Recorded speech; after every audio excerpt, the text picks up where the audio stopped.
Walk me through, your operations, and what happened after, we looked up and we saw things were getting canceled, right? First it was tournaments and then individual games and then seasons. And it just kind of snowballed into there. And we ended up with this United for One campaign, right? How did that come together and who was involved in making that happen? If you want to start, Brian, start off at the top. Sure. Yeah.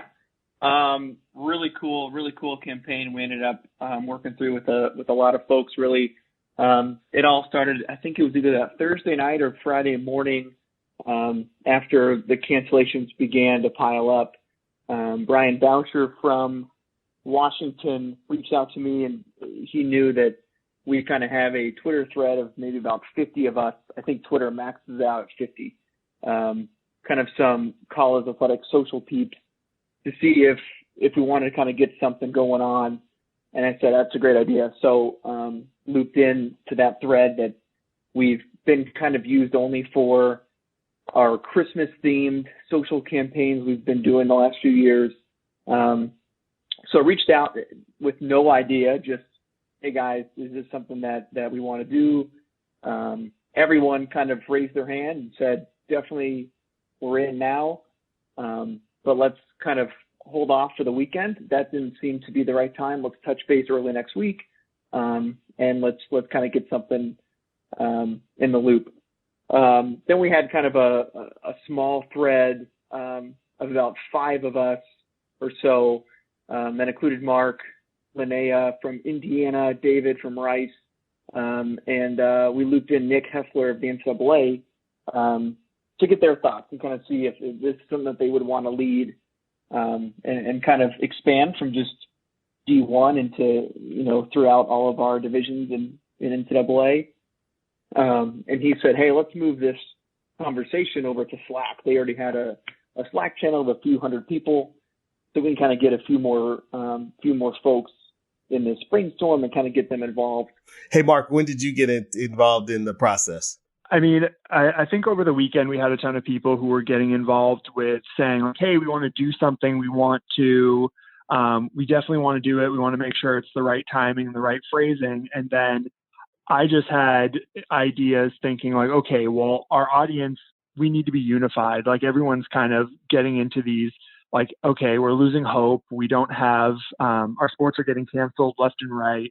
What's something that people want to see? And I thought that they would want to see something that was hopeful, and they would want to see something that brought different programs together and had different entities all rallying behind kind of the same messaging. So it started with, hey, let's do unity. And then Brian mentioned that, hey, they were doing the Bigger Than Sports campaign, which was awesome. I love that Michigan did that, but I wanted to do something that was kind of new, but involved everyone, because I think that Michigan did a great job with the Bigger Than, and right. We wanted to have that same similar messaging, but wanted it to be a little more new and something that other people could jump on right away and not look like we were all kind of floating in one direction. So you guys wanted to kind of find something that you guys could, like, everybody could jump onto, and ended up being this United for One. That's awesome, man. Go ahead, sorry. I think it evolved rather quickly. And like Brian said, we kind of pared down the group to a few people because it got kind of hard to get input from such a large group. So we put a focus group together, if you will, and we ran through some ideas and different imagery ideas. And I wanted to make sure that our graphic designer, Sam LaBelle, who did a great job with it, he was told to give a good graphic that someone in any background could do. Wow. Because I understand that, Division I programs have, graphic designers. We wanted to make sure that the people who maybe didn't have a full graphic design staff were able to manipulate and participate. Sure. That's good. And so then Brian, so there you guys are. You guys have got this developed. Right. Where did it go from there, Brian? And I give so much credit to Mark and the team at Texas to kind of, after we have all of these brains kind of dumping out some brainstorming and some ideas, like some potential of what we can do, Mark kind of helped lead the charge in kind of leading us down a path where we could get to a product, which was, first of all, the hashtag United as one, and then working with their team and Sam making that graphic that worked out really well. I think we probably had that finalized. And that's Sam LaBelle, right? Creative content producer at Texas that you're referring to? Yep. Yeah, Sam LaBelle. Yeah, okay. Go ahead. I have to give, you guys know on this show, we have to give shout outs to our creators. So go ahead. I just had to butt in with that. Yeah. Yes, we do. Yeah. And I feel like, Mark, we had that done by Monday night, or maybe it was Tuesday midday. We had that ready to go and was able to share the file over to anyone who wanted it. And I think Mark had pinpointed that Thursday afternoon, exactly the time a week before where the NCAA canceled the winter and spring championships. We were going to go live with this. Ultimately decided not to do a thread. Everyone can just post it at that point, kind of using the hashtag as something. And it, to me, I don't know how Mark feels, but to me, it was way bigger than I had anticipated. It was really cool to see all of these different teams that we probably haven't even communicated with. Little did we know the NCAA had kind of gone through the conferences and all the teams through that route as well, kind of even making it a little bit bigger. And I think it ended up being trending on Twitter that afternoon. So it ended up doing pretty well. Yeah, I got to tell you this, Brian. It took over my feed. I thought it was incredible to see all these different schools and conferences tweeting this out. I think you guys did an awesome job. Yeah, I mean, yeah, that's kind of the goal. Go ahead, Mark. I was inspired. I was totally inspired, and looking at that, I thought that it was so great to see that volume of program getting involved. Like even in like the ITA, the Tennis Association, got involved. Wow. And to see how the NCAA took it a step further and was doing individual other graphics with that same branding and that same message. It was really inspiring. I think one of the key linchpins is things, it sounds like, is not only just the thread that you guys have for the Christmas things that you guys put out, but also tapping into the NCAA. So then it seems like this project really kind of got to another level. And I think it's also just a great example of teamwork and people being able to work together across institutions and conferences.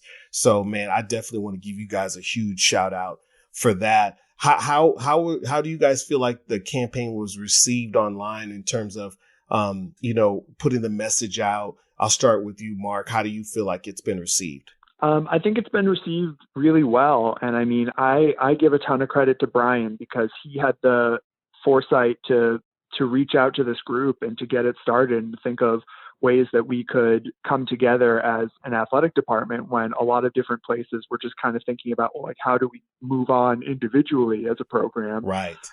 Credit to him to get this off the ground. But I think that it's being received rather well. I like that different programs are reaching out. And I mean, I don't know about you, Brian, but I'm getting DMs left and right saying, hey, it was so great and so nice of you to do this and to share this with everyone.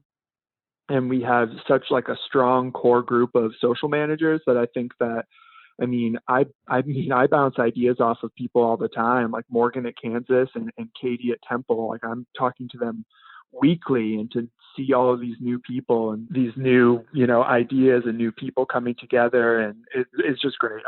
Like I said, I've been truly inspired. It's been a really rough couple of weeks for everybody. And I think that it was nice to have this Thursday and to be able to see it take off the way that it did.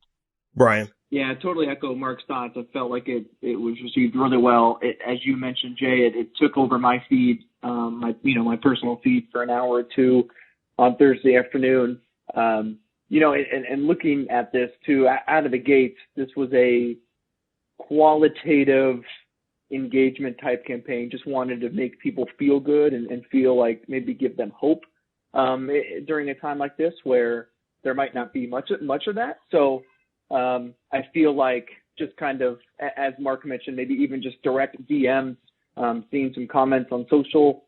I think it was that kind of qualitative info that we got that just kind of reaffirmed that I think we were doing the right thing. Sure. And really it takes a step back to think, yes, we're all in teams and conferences that compete against each other, but without each other, we don't even have those games. So sure. It just, it goes back to united as the word that kind of was ringing through our thread. We are really all in this together. We all need to kind of do our best to kind of get through it, and we will all celebrate and be on the fields of play again when we get through the virus.